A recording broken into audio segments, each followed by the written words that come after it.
Buenas tardes, buenos días, estudiantes, depende de la hora en la que vean este video. En él, además de darles la bienvenida al curso de Filosofía y Teoría Política 1 en la modalidad de educación a distancia, quiero comentarles en qué va a consistir el mismo. La idea de este curso en 4 semanas es que ustedes aprendan lo siguiente. Primero, en la primera semana nos ocuparemos del desarrollo del pensamiento en la antigüedad. Conoceremos, analizaremos y expresaremos un juicio del pensamiento que responde a la pregunta ¿cómo podemos conocer el mundo? O bien, ¿de qué está hecho el mundo? En pensadores como Tales, Anaxímenes, Anaximandro, Sócrates, Platón y Aristóteles. Nuestro universo se reduce a esos 6 pensadores, ni uno más. No se preocupen por la bibliografía. Al final de este documento encontrarán direcciones electrónicas en donde pueden acceder a información multimedia sobre todas y cada una de las actividades que se desarrollarán. En la segunda semana, revisaremos el concepto de gobernabilidad y tipos de gobierno, así como el surgimiento de la idea de democracia en Persia y Grecia. Veremos el planteamiento de Ótanes, Platón y Aristóteles como pensadores y la práctica de gobierno de Solón y Pericles, así como las instituciones griegas de gobierno. En la tercera semana revisaremos la práctica de gobierno conocida como república.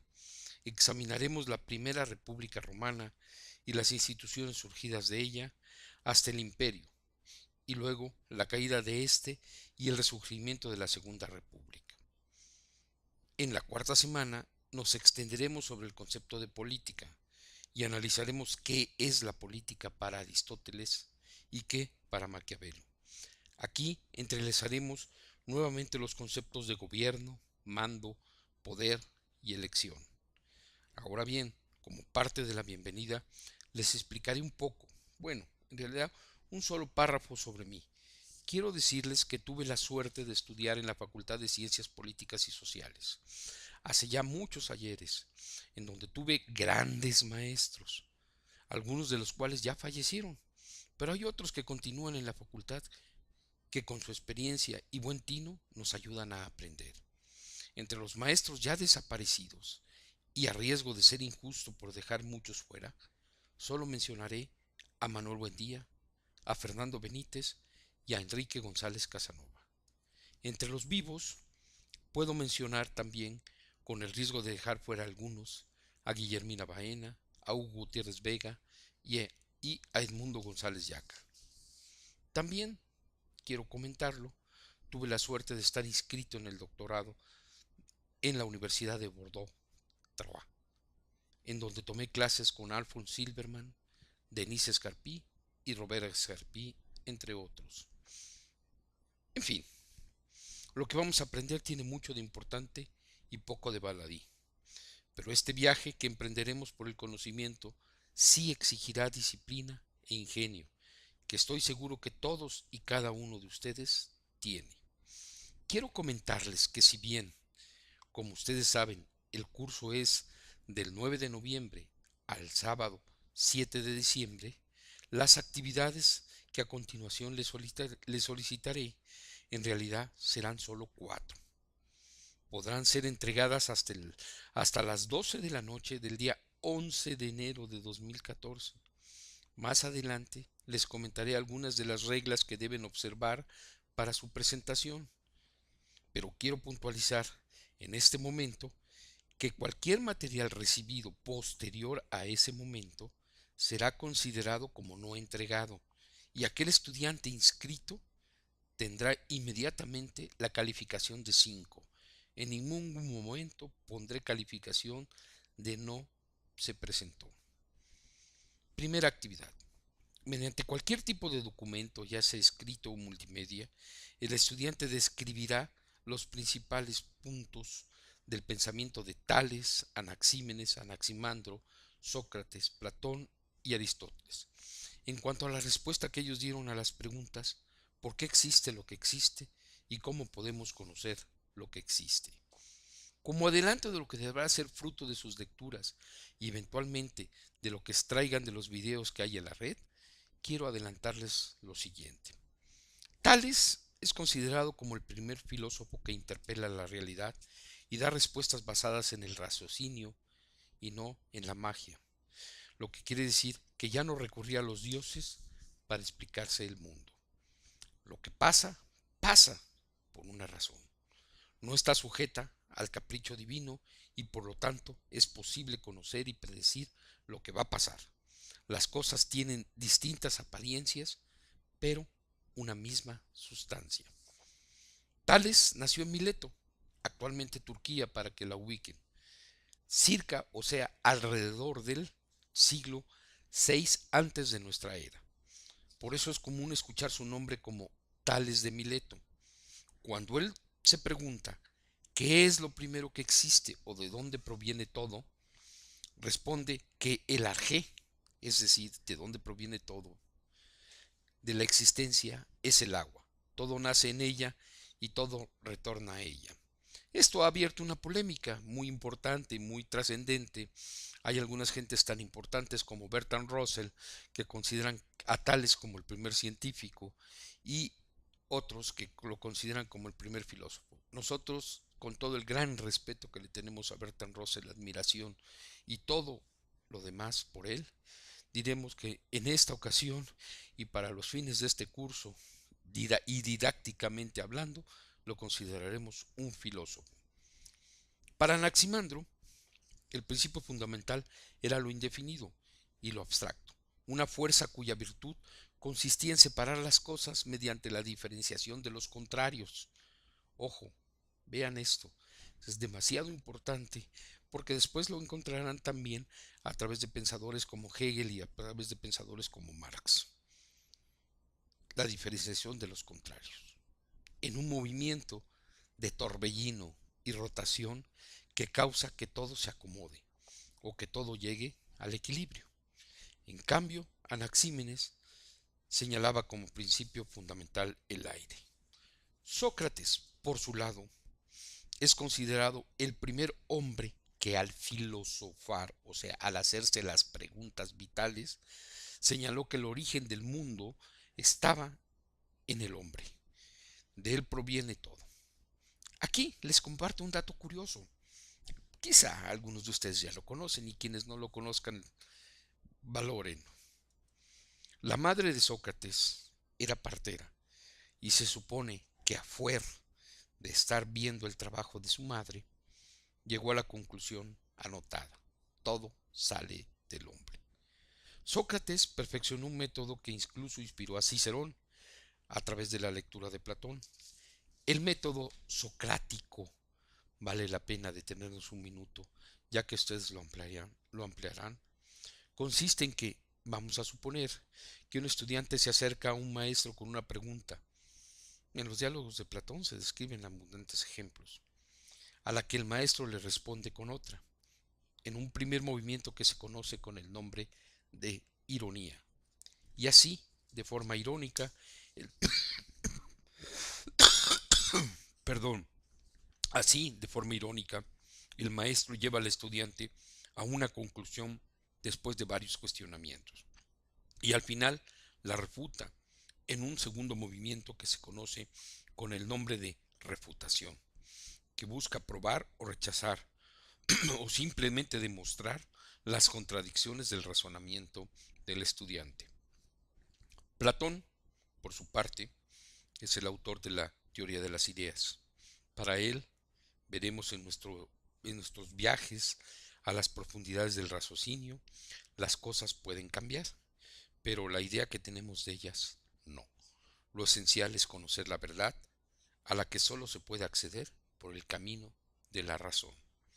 Aristóteles, bueno, de él hay mucho que decir, entre otras cosas que fue un gran recopilador del conocimiento de Atenas, aunque él era un natural de esta gira.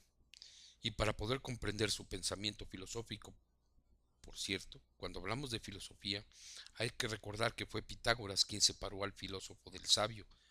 señalando que estos últimos ya tenían el conocimiento y aquellos, los filósofos, lo buscaban. El filósofo busca la verdad. Regresando a Aristóteles, lo que nos interesará en esta parte serán las deducciones que él hace a partir de su afirmación de que solo lo particular es real, de ahí que su gran aportación se encuentre en la lógica, pero también en la idea de que solo se puede conocer a través de los casos particulares, lo que conocemos como inducción. Segunda actividad. Deberán redactar un documento en el que se describa la idea de democracia en la historia, desde Ótanes hasta Pericles, así como la descripción y funcionamiento de las instituciones griegas de gobierno. La esencia de la segunda actividad consiste en que el trabajo que se le solicita mostrará las diferencias y semejanzas entre la isonomía y la democracia, y revisar y comprender la llamada oración fúnebre de Pericles. Claro que como no existe el documento original, la tenemos que leer o la leeremos a través de lo que dice Tucídides de ella. En la segunda parte del trabajo será necesario definir, describir, demostrar y tomar postura frente a las instituciones y formas de gobierno griegas, entre ellas la Asamblea Ateniense, el Consejo Ateniense, las magistraturas atenienses y la Elia. Lo fundamental es que comprendan y tomen postura sobre las diferencias y semejanzas de estas dos frases. La administración está en manos de la mayoría y no de unos pocos, y la administración se ejerce en favor de las mayorías. Por eso es importante Ótanes, porque él se planteó este problema a la muerte de Cambises alrededor del año 521 antes de nuestra era. Propuso la isonomía opuesta a la monarquía y a la aristocracia. El nacimiento de la democracia, estudiantes, lo remontamos a Persia, porque hemos adoptado el siguiente razonamiento. Los árabes conquistaron Persia, pero respetaron y adoptaron su cultura. Los árabes conquistaron España y los españoles conquistaron América. En este proceso transcurrieron 11 siglos que impregnaron la filogénesis de los naturales de la Nueva España, con toda la riqueza de persas, árabes y españoles. Cuando los árabes abandonan España, los españoles unificados por los llamados reyes católicos inician la aventura que culmina con el descubrimiento, para los peninsulares, de un nuevo continente. En ese momento, los reyes católicos dan un ejemplo devastador y claro de cómo se puede emplear la política, ya que el objetivo de Isabel no era tanto apoyar lo que consideraban la locura de Colón, sino que debido a que estaba muy extendida la creencia de que al final del océano solo había un precipicio, decidió que la tripulación de Colón debería estar compuesta por judíos y por delincuentes sacados de la cárcel. El documento que da cuenta de esto existe y fue firmado por ellos, los Reyes Católicos, el 31 de marzo de 1492, 1492. Al final encontrarán ustedes la liga para quien tenga la curiosidad y lo quiera leer. Como todos ustedes saben, ese año, el de 1492, fue el año de la partida de Colón, quien zarpó justo el 3 de agosto del puerto de Palos y arribó al nuevo continente el 12 de octubre de ese mismo año. Los españoles que llegaron a las islas eran diferentes a los que llegaron en subsiguientes viajes de Colón al macizo continental. Estos pueden ser que trajeran mucho más arraigada la herencia cultural de los árabes y por tanto de los persas. Tercera actividad. Describirá, analizará y opinará sobre los conceptos de la república platónica y aristotélica, así como el concepto de las repúblicas romanas. Es necesario que comprendamos que para la teoría política es muy importante la forma en que se ejerce el mando, y a diferencia de que la definición de quien lo ejerce en una monarquía proviene de una relación consanguínea, en la república deviene de una representación dada o delegación de poder. Aristóteles señala, comillas, es costumbre dar el nombre de república a los gobiernos que se inclinan a la democracia, y el de aristocracia a los que se inclinan a la oligarquía. Y esto consiste en que la ilustración y la nobleza son ordinariamente patrimonio de los ricos, los cuales además se ven colmados ampliamente con aquellos dones que muchas veces compran otros por medio del crimen y que aseguran a sus pensadores un renombre de virtud y una alta consideración. Con esta cita, Aristóteles nos da entrada para que comprendamos los conceptos de gobierno que él define. Como información adicional para el desarrollo de esta actividad, quiero comentarles que las repúblicas romanas van desde el 509 antes de nuestra era hasta el 27 antes de nuestra era, cuando César Augusto se da el título de emperador. Para evitar equívocos, la palabra emperador significa vencedor de batallas y ejerce el poder conjuntamente con el Senado. Cuarta actividad. Finalmente, la cuarta actividad consiste en comprender, explicar y enjuiciar los conceptos de política y gobierno en Aristóteles y Maquiavelo. Aristóteles lo hemos visto en repetidas ocasiones a lo largo de nuestra descripción del curso, lo cual no es gratuito, pues como les comenté, en mucho hizo una labor de periodista al recoger lo importante del pensamiento ateniense en el momento en que le tocó vivir, pero también hizo mucho reflexionando sobre ello y creando respuestas originales para entender el mundo, así como un método específico para conocer. Maquiavelo, por su lado, está considerado por muchos como el padre de la política moderna. Después de este recorrido que hicimos, veremos que no hay tal. Fue un hombre de su tiempo, preocupado por la unificación de Italia y consciente de que ello era lo más importante para un gobernante. Ahora, reglas generales para el curso. Primero, el curso es del 9 de noviembre al 7 de diciembre de 2013. Las 4 actividades pueden ser entregadas hasta el 11 de enero de 2014 bajo las siguientes reglas. Cualquier cita tomada de otra persona que no sea reportada como tal se considerará que el trabajo no es de quien lo firma. Esto es muy importante, por favor, tómenlo en cuenta. Las faltas de ortografía simplemente indican que lo que se quiso decir no es lo que se anotó. Cualquier cita tomada de otra persona que no sea reportada como tal, se considerará que el trabajo no es de quien lo firma, insisto.